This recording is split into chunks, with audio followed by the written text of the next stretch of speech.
है फ्रेंड्स, आप सभी का आपके अपने चैनल एक एकेडमी पर आज एक बहुत ही महत्वपूर्ण टॉपिक के साथ फिर से हाजिर हुआ हूं। और आज हम पढ़ने वाले हैं वंशानुक्रम और वातावरण, हेरिडिटी एंड इन्वायरमेंट, जो कि बहुत बार सीटेट परीक्षा में आया हुआ है और हर बार लगभग आता है। एक बच्चे के विकास पर वंशानुक्रम और वातावरण का क्या प्रभाव पड़ता है, आज हम इसे समझने की कोशिश करेंगे, जानने की कोशिश करेंगे। ठीक है, तो देखते हैं कि वंशानुक्रम और वातावरण क्या है और बच्चे के विकास को किस तरह से प्रभावित करता है। ठीक है, आगे चलते हैं। वंशानुक्रम क्या है? वंशानुक्रम एक पीढ़ी से दूसरी पीढ़ी में शारीरिक और मानसिक गुणों को जाना या हस्तांतरण या ही वंशानुक्रम कहलाता है। ठीक है, तो कहने का मतलब कि एक पीढ़ी से जब दूसरे पीढ़ी में शारीरिक मानसिक गुण हस्तांतरण होते हैं तो उसी को हम वंशानुक्रम कहते हैं। वंशानुक्रम का निर्धारण गुणसूत्र में उपस्थित जीन्स करते हैं। यानी जो वंशानुक्रम का निर्धारण होता है, वंशानुक्रम जीन के माध्यम से एक पीढ़ी से दूसरे पीढ़ी में ट्रांसफ़र होते हैं, तो जो उसमें गुणसूत्रों की संख्या होती है जीन्स में, उसके द्वारा वंशानुक्रम का निर्धारण होता है। ठीक है, वंशानुक्रम प्रक्रिया में क्या क्या होता है? सबसे पहले अंडाणु बनते हैं, शुक्राणु बनते हैं, उसके बाद शुक्राणु बनते हैं और उन शुक्राणुओं से युग्मनज बनता है, उसके बाद युग्मनज से ब्लास्टोसिस्ट बनता है। ठीक है, उसके बाद गुणसूत्रों की संख्या कितनी होती है? 23 जोड़ी गुणसूत्र होते हैं। ठीक है, 23 जोड़ी गुणसूत्र होते हैं महिला पुरुष दोनों में। आगे देख लेते हैं।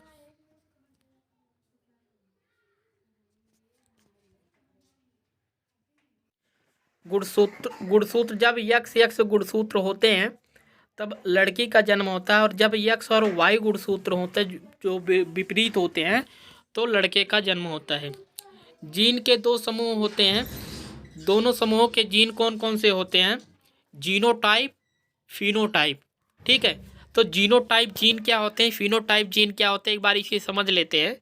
जीनोटाइप ऐसे गुण जो प्रत्यक्ष रूप से दिखाई नहीं देते, यानी ऐसे गुण होते हैं जो बच्चे में प्रत्यक्ष रूप से दिखाई नहीं देते। और फिनोटाइप ऐसे गुण हैं, ऐसे आनुवंशिक गुण जो प्रत्यक्ष रूप से दिखाई देते हैं, जैसे आँखों का रंग, बालों का रंग, लंबाई आदि। ठीक है, विभिन्नता का नियम, इस नियम के अनुसार बालक अपने माता पिता के बिल्कुल समान नहीं होते। ठीक है, इसलिए इसे विभिन्नता का नियम कहा गया है।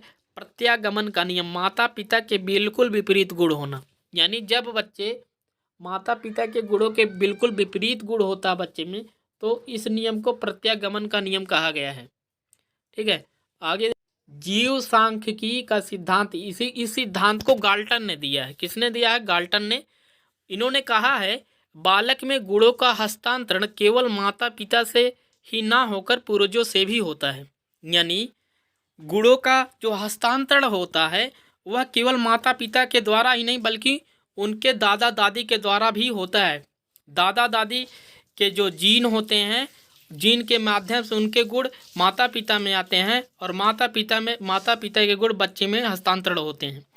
तो जीन में कुछ ऐसे जीन होते हैं, लगभग 100 जीन एक बच्चे में ट्रांसफ़र होता है, तो उसमें कुछ निष्क्रिय हो जाते हैं, कुछ सक्रिय हो जाते हैं। जो सक्रिय जीन होते हैं वही ही बच्चे पर प्रत्यक्ष रूप से दिखाई देता है। मेंडल का सिद्धांत, माता पिता से उत्पन्न सिद्धांतों में संतान मेंडल का सिद्धांत, एक माता पिता से उत्पन्न संतानों में गुण भिन्न भिन्न होते हैं। इन्होंने सफ़ेद चूहों और मटर पर प्रयोग किया है। किस पर किया है? सफ़ेद चूहों और मटर पर प्रयोग किया। जब भी यह क्वेश्चन आता है कि किसने सफ़ेद चूहे और मटर पर प्रयोग किया है, तो किसने किया है? मेंडल ने किया है। ठीक है, बालक पर वंशानुक्रम का प्रभाव क्या क्या पड़ता है? मूल वृत्ति पर प्रभाव पड़ता है, शारीरिक लक्षणों पर प्रभाव पड़ता है, सामाजिक स्थिति पर प्रभाव पड़ता है, चरित्र पर प्रभाव पड़ता है, महानता पर प्रभाव पड़ता है और वृद्धि पर प्रभाव पड़ता है। ठीक है, वंशानुक्रम की परिभाषाएं देख लेते हैं। वुडवर्थ ने परिभाषा दी है। इन्होंने कहा है वंशानुक्रम में वो सभी बातें आ जाती हैं जो जीवन का आरंभ करते समय, जन्म के समय नहीं वरन गर्भाधान के समय, जन्म से लगभग 9 माह पूर्व व्यक्ति में उपस्थित थी। ठीक है, यानी वंशानुक्रम में वो सभी बातें आ जाती हैं जो गर्भ धारण करने के समय 9 माह पहले ही उस व्यक्ति में उपस्थित थी। ठीक है, डगलस योम हॉलैंड ने क्या कहा है? इन्होंने कहा कि एक व्यक्ति से वंशानुक्रम में वे सब शारीरिक बनावटें, शारीरिक विशेषताएं, क्रियाएं या क्षमताएं सम्मिलित रहती हैं जिनको वह अपने माता पिता, अन्य पूर्वजों या प्रजाति से प्राप्त करता है। ठीक है,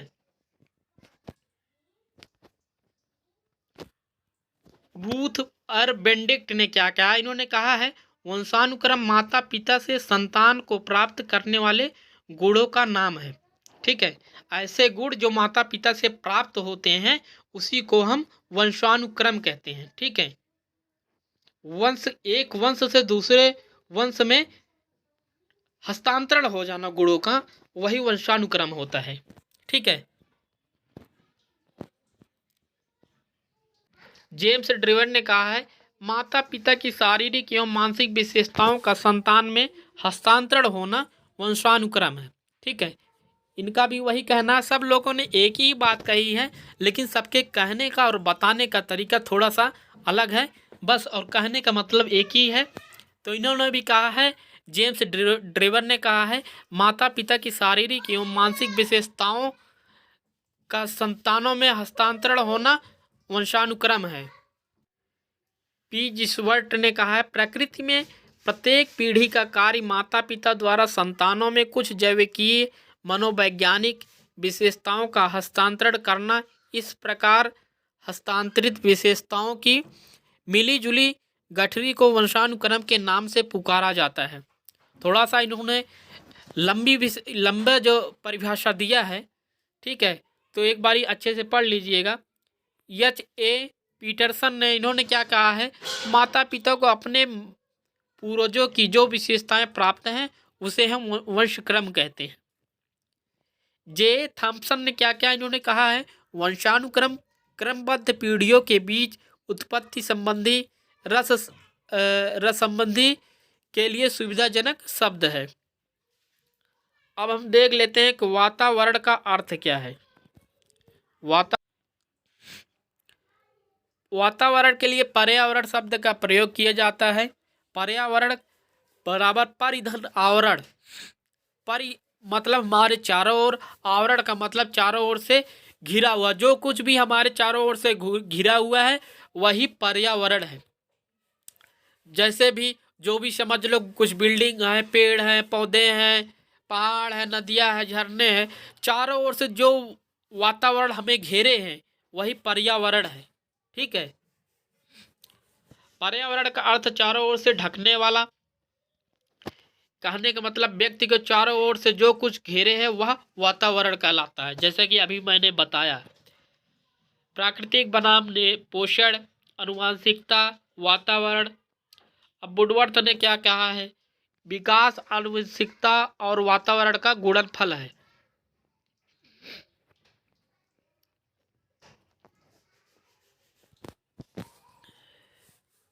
development is equal to heredity and environment. अब वातावरण का प्रभाव देख लेते हैं। वातावरण का प्रभाव क्या होता है एक बच्चे के विकास में। शारीरिक अंतर पर प्रभाव। सबसे पहला प्रभाव वातावरण का शरीर पर पड़ता है। जैसे कि भारत की जलवायु अलग होने के कारण यहाँ पे अलग अलग क्षेत्रों में अलग अलग लोग होते हैं, अलग अलग शारीरिक बनावट होती है। वैसे ही साउथ अफ्रीका के लोग अलग तरीके से दिखते हैं, उनकी शारीरिक बनावट अलग होती है। ठीक है, तो वातावरण का सबसे बड़ा प्रभाव शरीर पर पड़ता है। शारीरिक अंतर पर प्रभाव पड़ेगा, मानसिक विकास पर प्रभाव पड़ेगा, प्रजाति की श्रेष्ठता पर प्रभाव पड़ेगा, बुद्धि पर प्रभाव पड़ेगा और व्यक्तित्व पर प्रभाव पड़ेगा। जो जिस वातावरण में रहेगा उसकी बुद्धि उसी तरह रहेगी, उसका व्यक्तित्व उसी तरह विकसित होगा। ठीक है, अनाथ बच्चों पर प्रभाव पड़ता है, जुड़वा बच्चों पर प्रभाव पड़ता है। जुड़वा दो प्रकार के होते हैं, आइडेंटिकल ट्विंस और फ्रेटर्नल ट्विंस। ठीक है, दो प्रकार के होते हैं। वातावरण की परिभाषा देख लेते हैं। बोरिक, लैंगफील्ड व वेल्ड ने क्या क्या है। पैतृक के अलावा व्यक्ति को प्रभावित करने वाली वस्तु वातावरण है। पहला तो उसका जो उसके अंदर का गुण, विचार, व्यक्तित्व जो भी प्रभावित होता है, बुद्धि जो भी प्रभावित होता है, वंशानुक्रम होता है। और दूसरा प्रभाव उस पर वातावरण का पड़ता है। वह जिस वातावरण में रहेगा उसी तरह वह ढल जाएगा। वुडवर्थ के अनुसार इन्होंने वातावरण पर क्या कहा है, कैसी परिभाषा दी है। इन्होंने कहा है वातावरण में वो सब बाह्य तत्व आ जाते हैं जिन्होंने व्यक्ति के जीवन आरंभ करने के समय प्रभावित किया है। यानी जब व्यक्ति पैदा होता है वह बाह्य तत्व जो उसके जीवन को प्रभावित करते हैं वातावरण कहलाते हैं। ठीक है, अब रोस ने क्या कहा है, इन्होंने अपनी परिभाषा में बताया है वातावरण बाहरी शक्ति है जो हमें प्रभावित करती है। यानी वातावरण ऐसी शक्ति है जो हमें ऐसी बाहरी शक्ति है जो हमें प्रभावित करती है।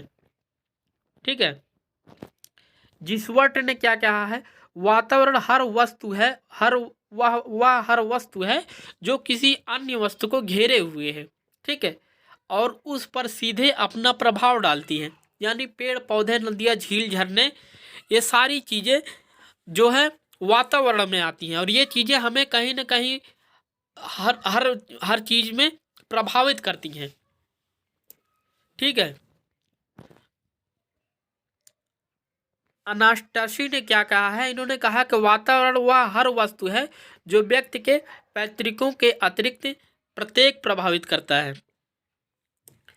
तो इन्होंने कहा कि जो वंशानुक्रम के अलावा जो बाहरी तत्व प्रभावित करते हैं वह क्या होता है, वातावरण तथा वंशानुक्रम एक दूसरे पूरक संबंध है इनका। यानी जहाँ पर यह विकल्प दिखाई दे वातावरण और वंशानुक्रम से संबंधित, तो वो जब एक दोनों साथ दिखाई दे वही विकल्प सही होता है। यानी व्यक्तित्व को, एक बालक के विकास को वातावरण वंशानुक्रम दोनों प्रभावित करते हैं। एक मिनट। तो आशा करता हूँ इस वीडियो में आपको समझ में आ गया होगा कि वातावरण क्या है, वंशानुक्रम क्या है और कैसे यह बच्चे के विकास को प्रभावित करते हैं। जहाँ भी वातावरण और वंशानुक्रम से संबंधित प्रश्न आए तो वातावरण और वंशानुक्रम ये दोनों एक साथ जिस विकल्प में हो वही सही होता है, क्योंकि एक बालक के विकास को वातावरण जितना प्रभावित करता है उतना ही वंशानुक्रम प्रभावित करता है, और जितना वंशानुक्रम प्रभावित करता है उतना ही वातावरण प्रभावित करता है। दोनों का प्रभाव बच्चे पर होता है, दोनों के प्रभाव व्यक्ति के जीवन पर होता है, वंशानुक्रम का भी और वातावरण का भी।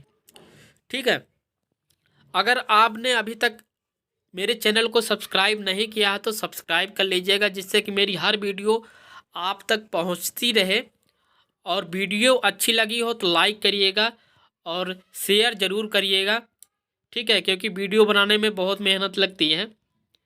और वीडियो अच्छी लगी हो वीडियो को लाइक करें, सब्सक्राइब करें और शेयर कर दें। जो चीज़ें वातावरण वंशानुक्रम से संबंधित समझ में नहीं आती हैं उसको आप कमेंट सेक्शन में आके एक बारी कमेंट करके ज़रूर पूछिएगा। और वीडियो अच्छी लगे तब भी कमेंट सेक्शन में कमेंट करिएगा, लाइक दीजिएगा। ठीक है, थैंक यू सो मच। एक नई वीडियो के साथ एक अगले वीडियो में फिर मिलेंगे, तब तक के लिए थैंक यू सो मच।